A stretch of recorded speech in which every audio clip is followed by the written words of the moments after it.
안녕하세요. 작년 가을 이혼녀가 되어버린 30대 후반의 여성입니다. 소름 끼치는 남편과 더는 한 이불을 덮고 살 자신이 없어서 뒤도 안 돌아보고 도망치듯 이혼했어요. 그리고 지금도 그때를 생각하면 온몸이 부들부들 떨린다니까요.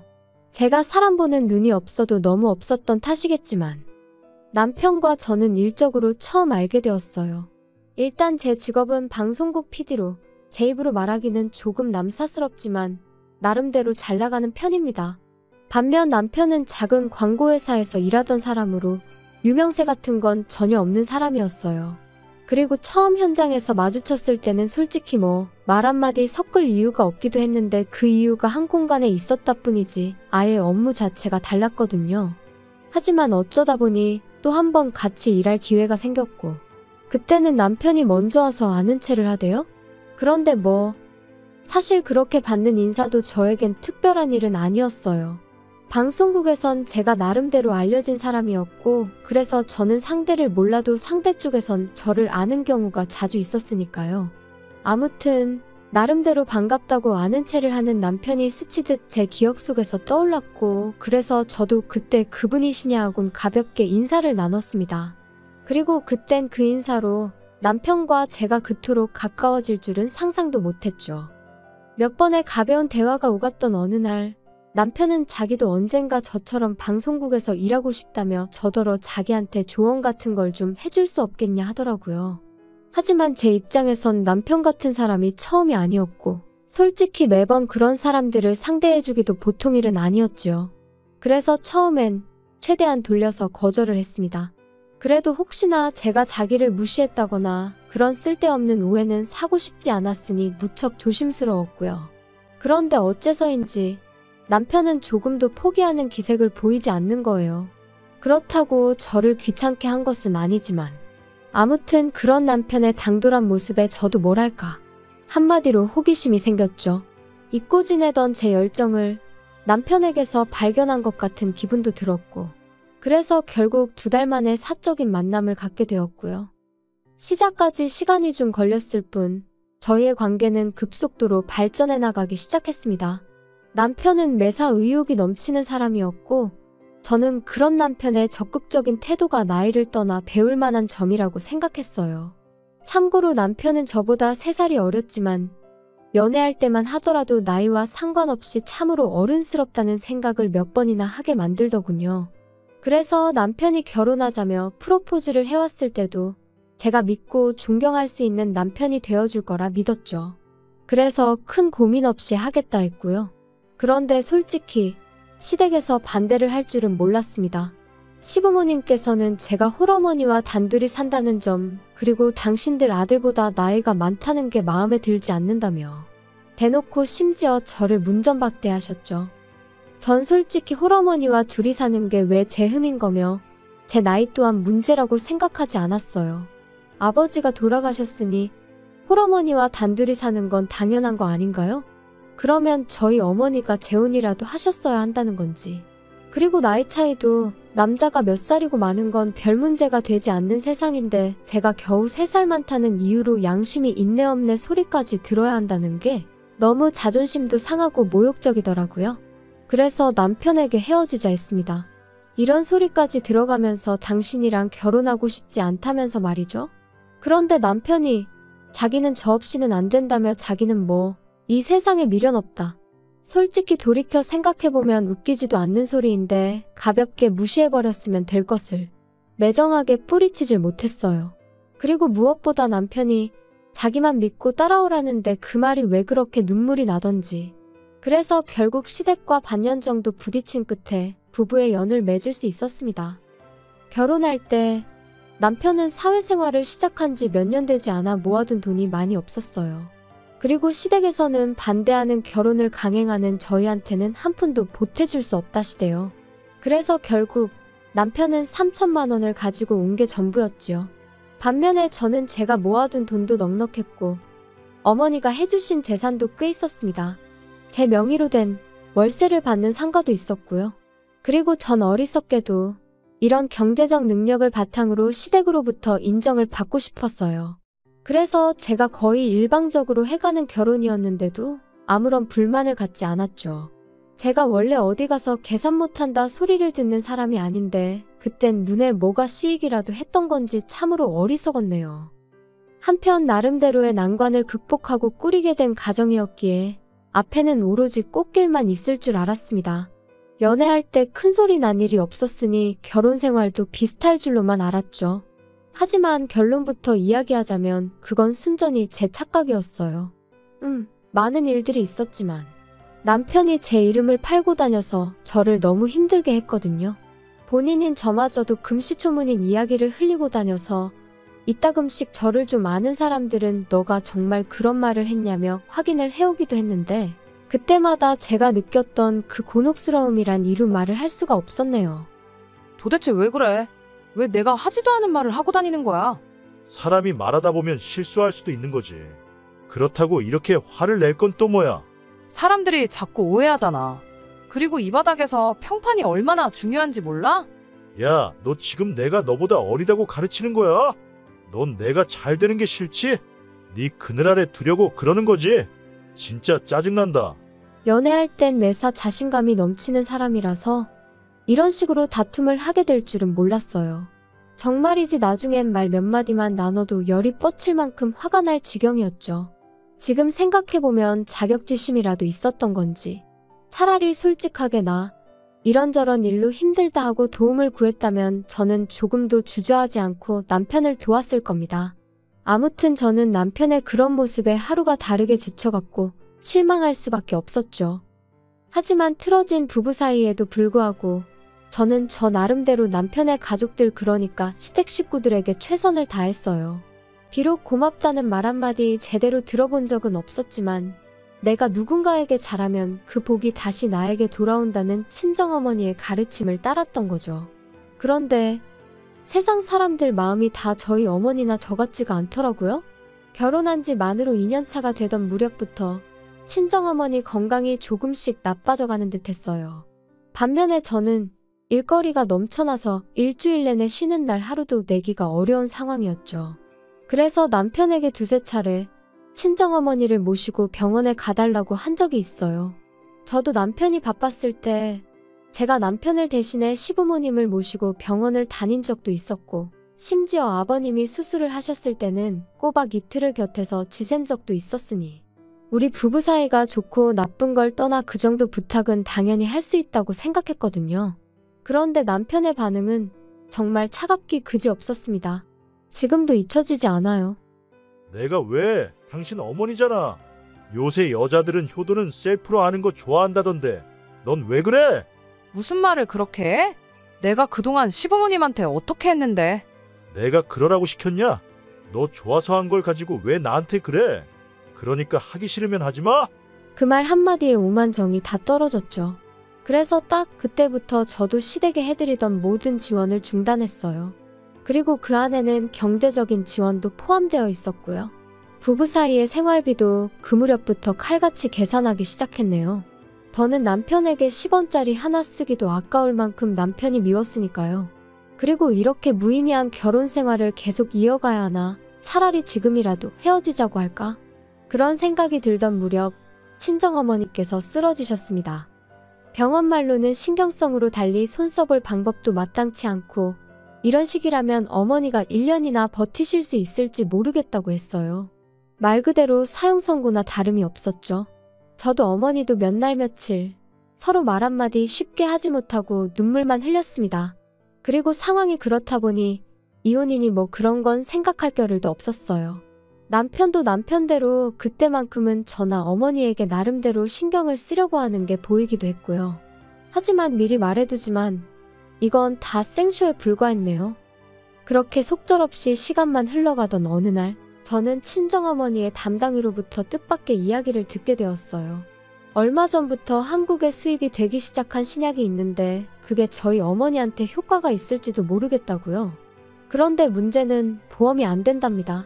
한 번 투약하는데 700만 원 가까이 들고 2주에 한 번씩 10번은 투약하셔야 될 거라면서.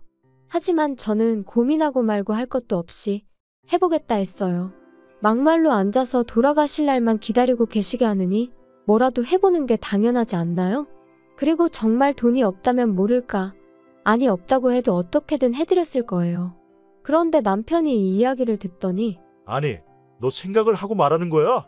한 번에 700씩 10번이면 7천이야. 7천이면 웬만한 중형차는 사고도 남는 큰 돈이라고. 지금 너는 우리 엄마랑 중형차를 비교하는 거야? 제정신이니? 아니, 말이 그렇다는 거지. 근데 효과 없으면 환불은 해준대? 진짜 한심해서 말도 안 나오네. 너야말로 머리에 뭐가 들어있는 거야? 내가 지금 뭐 쇼핑하는 거야? 거봐, 환불도 안 해준다는 거잖아. 그거 다 상술이야. 7천이라니 생각할수록 욕 나오네. 너는 가족이 장모님 뿐이야? 내 생각은 안 해. 미래에 태어날 우리 아이한테는 뭐 어쩔 건데. 쓸데없는 소리 하지 마.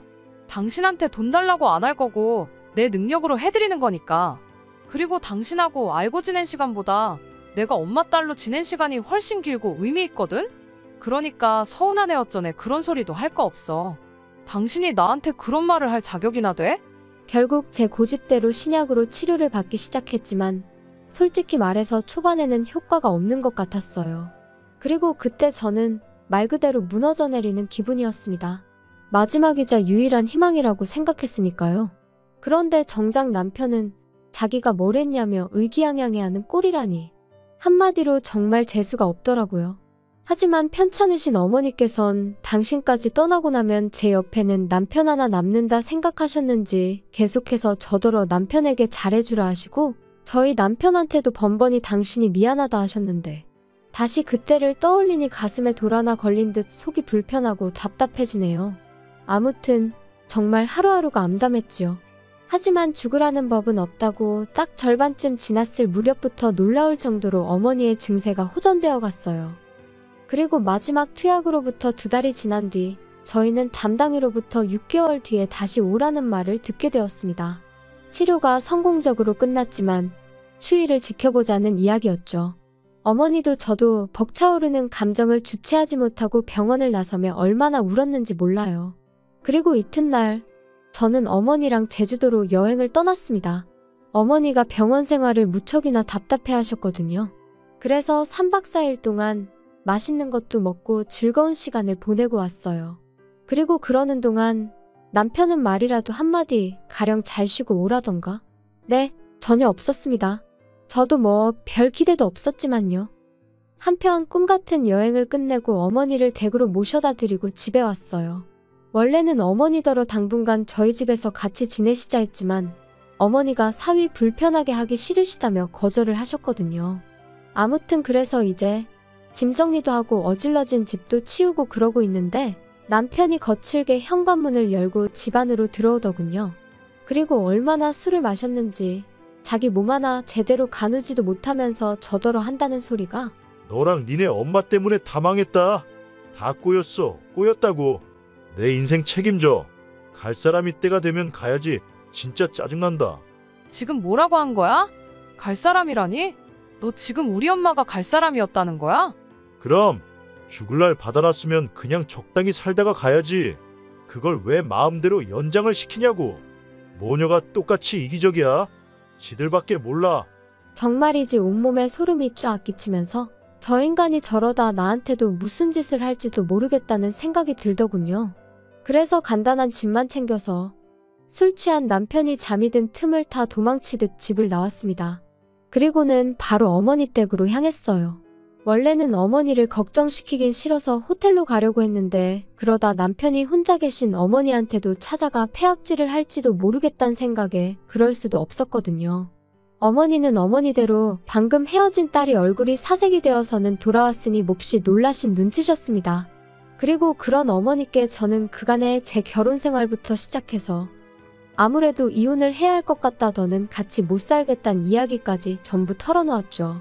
자꾸만 당신 탓을 하시는 어머니 때문에 가슴이 더 답답해졌던 것도 사실이지만 그래도 결국 제 편은 어머니 한 사람뿐이더라고요.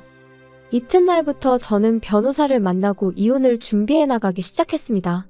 그리고 저는 그 과정에서 황당한 몇 가지 사실을 알게 되었어요. 일단 결혼 당시 남편이 모아둔 돈이 없다고 했지만 실은 남편 명의로 작은 오피스텔이 하나 있었다는 거. 그리고 그 오피스텔을 월세로 주면서 거기서 나오는 모든 돈을 시부모님께 드리고 있었다는 걸요. 그리고 또 한 가지. 회사에다가 공공연히 자기는 금방 관둘 거라고 그러고 다녔답니다. 저희 어머니가 돌아가시면 어머니 재산이 유일한 핏줄인 저한테 오게 될 거고, 그러면 저한테 얘기해서 뭐 광고회사를 하나 차릴까 싶다며.